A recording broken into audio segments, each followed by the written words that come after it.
A few hours' time to discuss the situation in Libya. It was called at the request of Russia. Let's get more from RT's Gane Chikan, who's live for us in Washington. Gane, do we have any more information on what's going to be on the table this evening? Well, Anissa, the fears are that the coalition forces could be going beyond the UN-authorized no-fly zone measures, and Russia has called a Security Council meeting behind closed doors to once again weigh in on the situation and to look at the results of the intervention.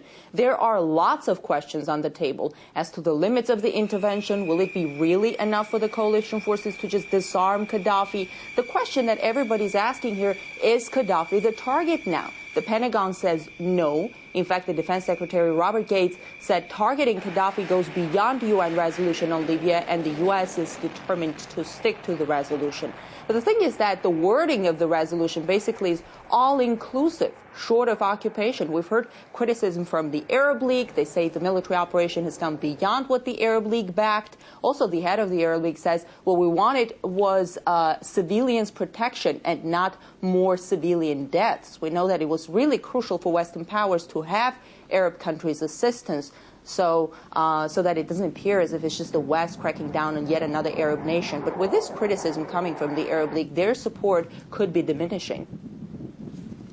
Now, Washington insists it plays a supporting role here, but so far the U.S. has been at the vanguard of the military operation over Libya, with American generals we're hearing being in command there. A bit of a contradiction here. What is the Pentagon saying about this? Well, the U.S. military says pro-Gaddafi forces are right now scattered after all the air assault.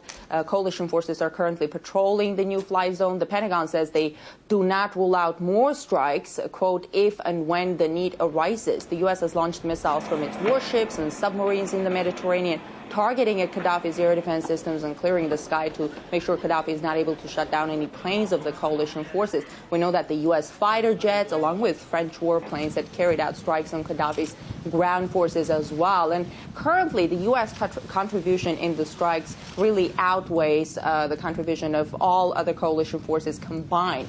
There have been reports of civilian casualties as a result of those attacks. So those are some really alarming reports here. And officials here promise it's going to be a fast war. Obama said there will be no U.S. troops on the ground. Gaddafi's military indeed is no match for the capabilities of the coalition forces. It took just hours to cripple his air defenses.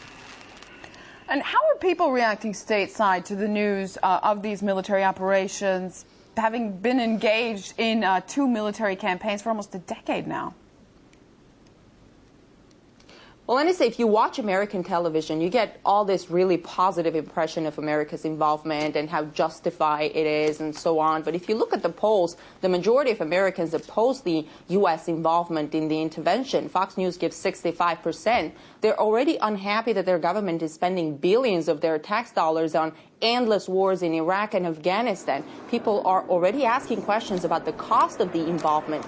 Just this Saturday, in one day, the U.S. shot $75 million worth of missiles on Gaddafi's air defenses. So the majority is definitely do not cheer to the drums of war here. All right, Gane Chikan, live from Washington. Thanks for that. Well, political